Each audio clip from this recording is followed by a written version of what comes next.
The scripture today has so many beautiful possibilities, and I'm not going to pursue them all, but I would love to preach about the wild beasts who were there with Jesus. Did you hear that? And it says he was with the wild beasts in the desert.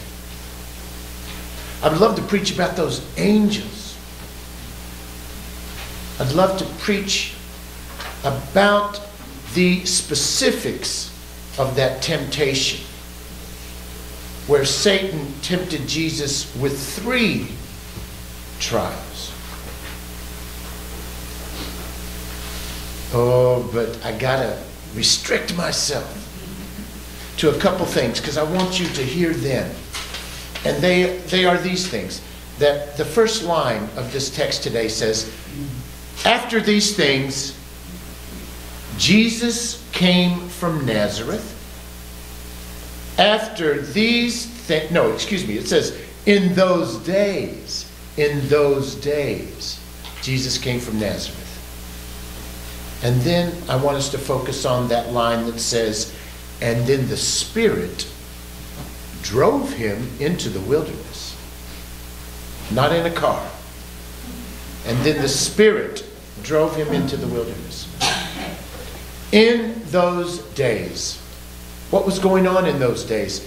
The paragraph before this in Mark talks about a scene at the Jordan River where John was baptizing multitudes.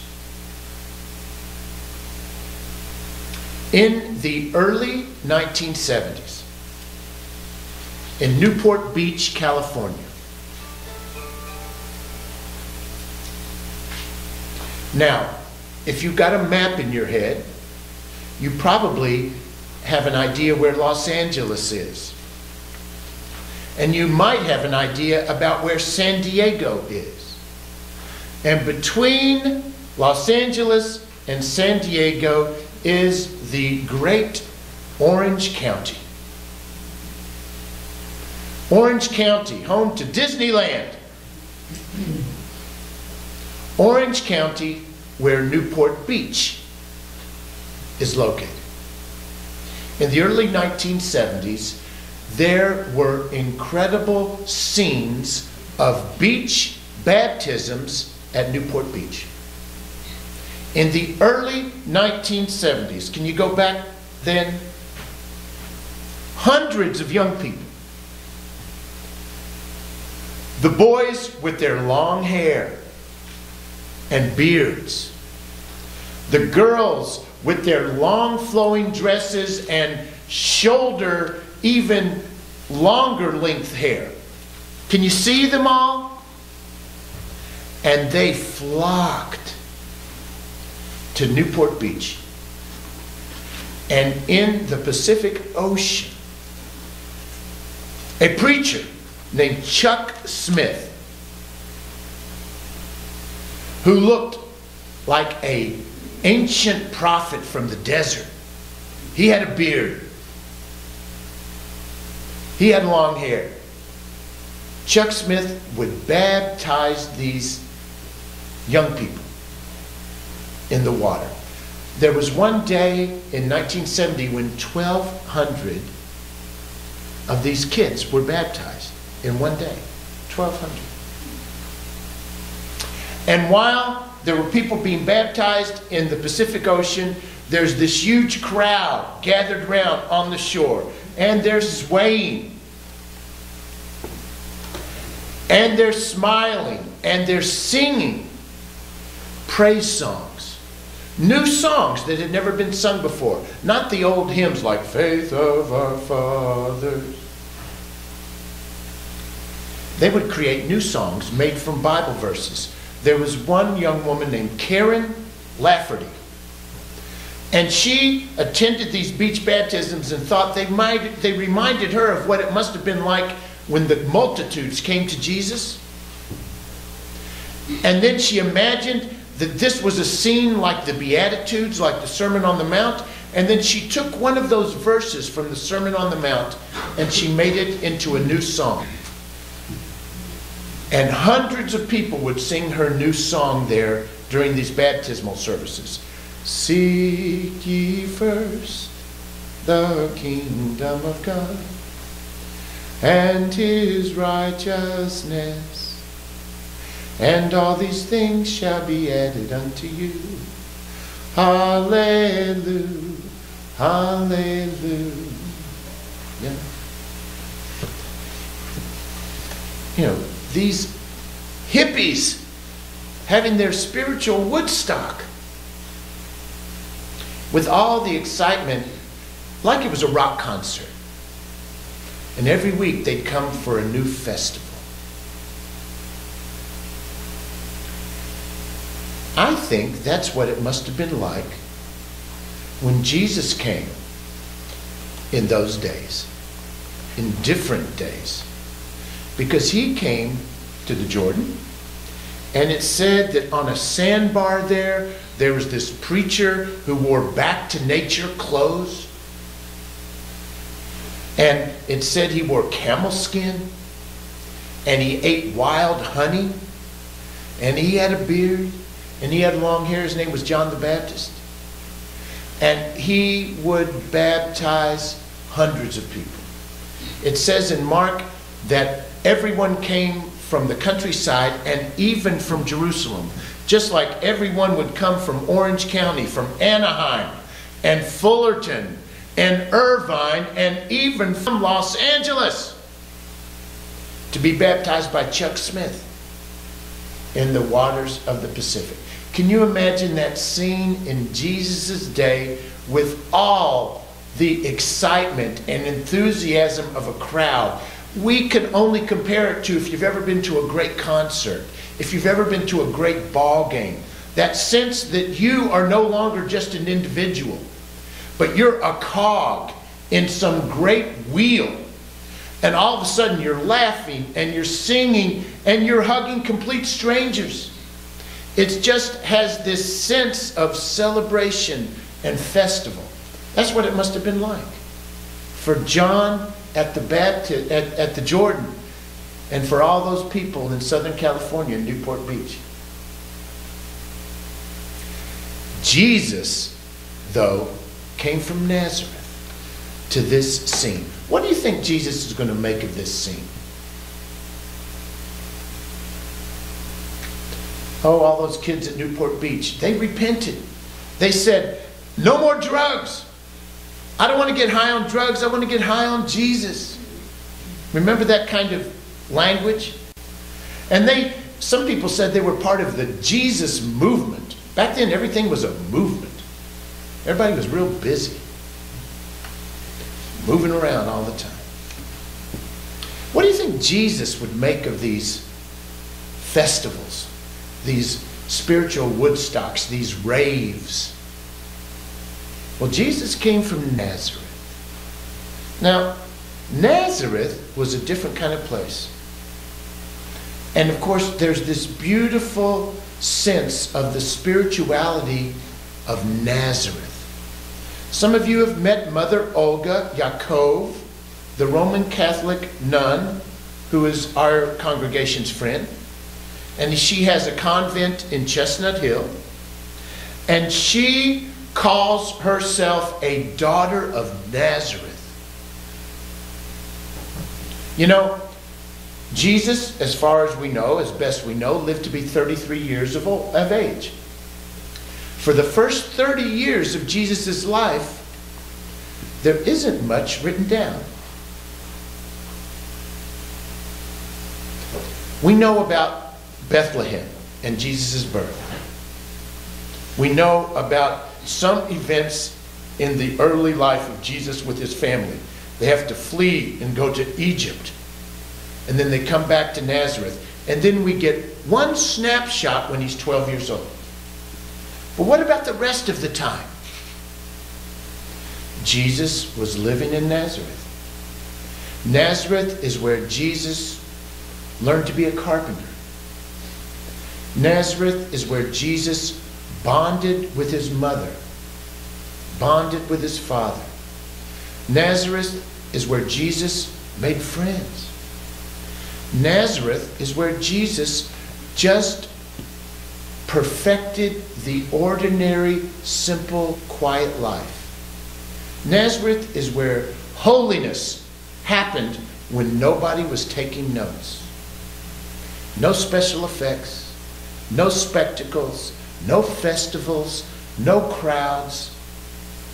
Just living simple life with honesty and integrity. That's Nazareth. So Jesus comes to this huge spiritual Woodstock. He comes from Nazareth. What's his reaction going to be to all this hullabaloo? Well, Jesus was baptized, and he heard a heavenly voice, but then, and this is the beautiful, crucial thing in our sermon today. It says the Spirit drove him into the wilderness.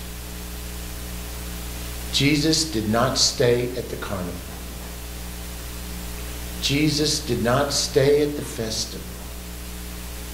Jesus immediately went into the wilderness. What could that mean? I mean, aren't we all grateful for those times when we've been on a mountaintop? Aren't we grateful for those times everything was exciting? When we lost ourselves and felt like we were part of something bigger? But Jesus didn't stay there. Jesus went into the wilderness.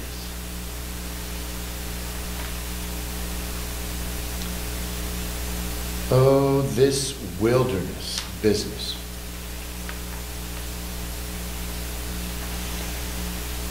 Do you know what it's like to be in the wilderness?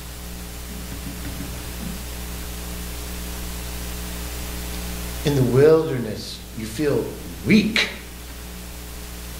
In the wilderness, sometimes you feel dizzy. In the wilderness, you see things that may or may not be there. Do you ever worry about things that don't even ever happen? That's a kind of wilderness. I know the wilderness. You know the wilderness. This morning, of course, I'm just thinking about all the different types of wilderness. Do you know the wilderness feeling where you suffer the amnesia of resentment and you forget all the benefits of God? You forget all the blessings. You forget all the good gifts you have received, and all you can remember are the things you're missing. The amnesia of resentment.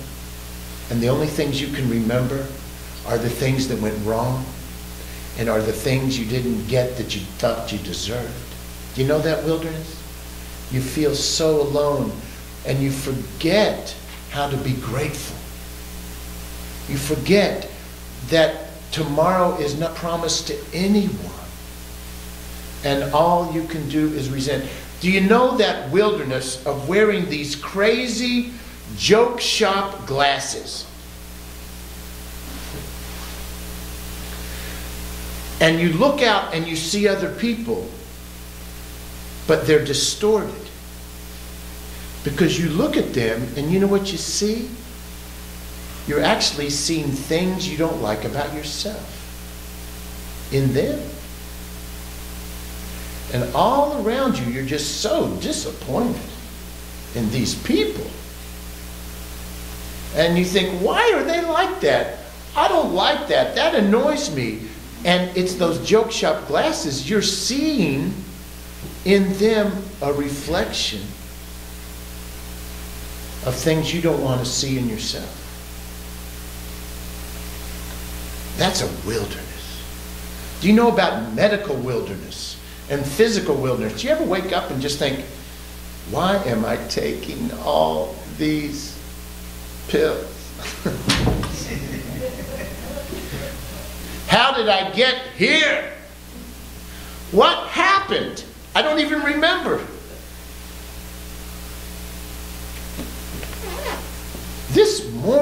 in this church building, people have come up to me, and they didn't use this word, they didn't use these words, but they looked me in the eye, and it wasn't the, hey, how you doing? It was, I'm in a wilderness. Pray for me. I've heard that this morning in this space. You know, we don't usually talk to each other that way because, you know, it's not cool. But do you know the wilderness? Do you know what it's like to be in the wilderness?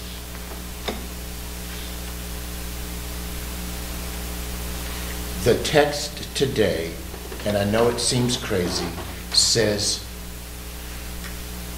God made, there may, you know, it's hard for me to say this, because it says in our text, I didn't make this up, it says the Spirit drove Jesus into the wilderness. Could it be the wilderness has a purpose?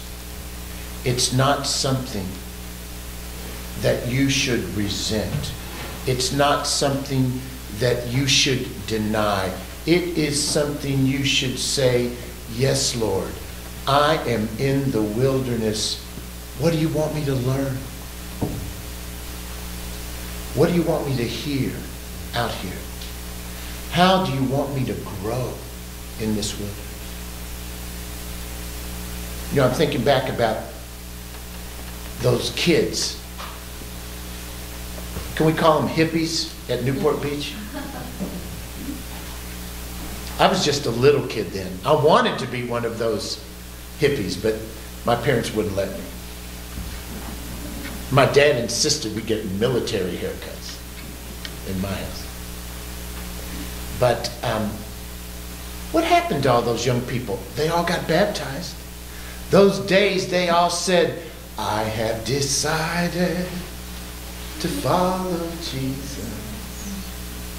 What happened to all those kids at Ocean Park, at summer church camp, who went up front when the preacher had an altar call? What happened? Those kids, did they go out and change the world? I don't know. What happened to those mobs and crowds at the Jordan? Some of them just kept going from festival to festival. Hey, Jesus is teaching today on the mountain. Let's go listen. Hey, Jesus is gathering a bunch of people together today on a hillside, and you know what? I think he's going to feed us all lunch. Hey, Jesus is coming into Jerusalem from Bethany today, and I hear there's going to be a big parade. You're supposed to bring a palm frond. Think about all those people who went from festival to festival. But then I think about where they were on Good Friday.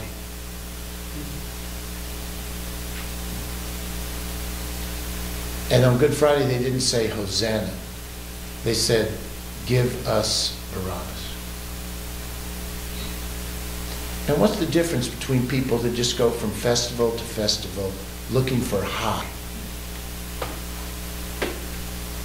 And then faithful followers? The faithful followers know that the wilderness is part of the journey too. And they don't just go from mountaintop to mountaintop. They go through the valley too. And they thank God for the mountains, but they thank God for the valleys. Because it's in the valley that all the other noise goes away. It's in the wilderness. And then you hear only one voice, and that voice says, you are my beloved child. And, you know, it's great to be in that festival and everybody's hugging each other and loving each other. But in the wilderness, you discover, you know, finally there's one hand that can hold yours and will never let you go. And that's where you feel that hand in the wilderness. Jesus came from Nazareth. And in Nazareth, you don't believe the hype.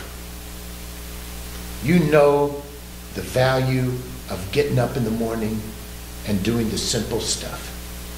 And so Jesus came to the big festival, the big celebration, but Jesus did not stay too long at the fair.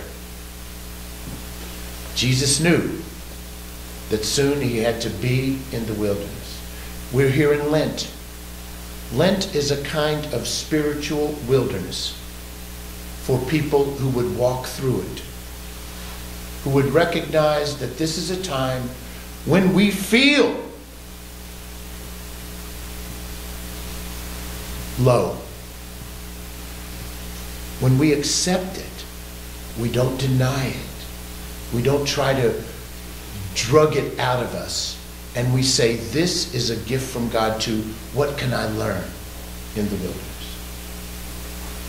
So now it's time for us to celebrate Holy Communion. The only thing I'm going to say this morning is, I just gave a nice little sermon, I think, about going through the wilderness. You don't want to do it alone. You do not want to do it alone. And this meal here, and the fact that we share it together, is our way of saying, I know the wilderness. Do you? It is my sincere desire to be faithful through the wilderness. Is it yours? And if you will share this meal together, you're saying, Voy con Dios, to each other. Go with God through this wilderness.